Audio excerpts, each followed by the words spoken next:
నెలల క్రితం దేశంలో ఎమర్జెన్సీ నిర్బంధాన్ని ప్రజలు చవిచూశారు. మీడియా పీక నొక్కారు, రాజకీయ నాయకులందరినీ జైలు పాలు చేశారు. 1,13,000 మందిని అరెస్టు చేశారు. రైల్వే సమ్మెని బలపరిచినటువంటి కార్మిక నాయకులందరినీ జైళ్ళలో కుక్కారు.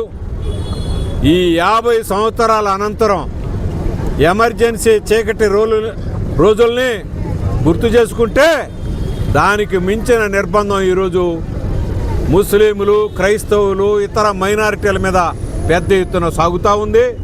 370 అధికరణాన్ని రద్దు చేశారు. దేశంలో రైతాంగానికి హక్కు లేకుండా నల్ల చట్టాలు తెచ్చారు. కార్మికుల యొక్క పీక నొక్కేటువంటి లేబర్ కోడ్లు అమల్లోకి వచ్చాయి. ఎవరైనా బీజేపీని విమర్శిస్తే ఆ నాయకుల్ని తీసుకుపోయి జైల్లో పెడుతున్నారు.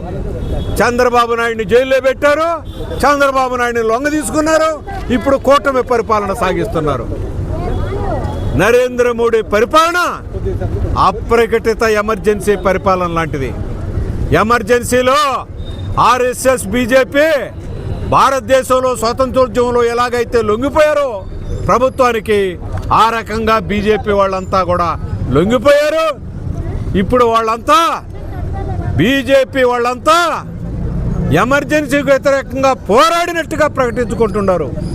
ఆ రోజు బీజేపీ ప్రభుత్వాన్ని విజ్ఞప్తుల మీద విజ్ఞప్తులు చేసి బతుకులాడుకొని జైళ్ళలో నుంచి బయటకు వచ్చారు.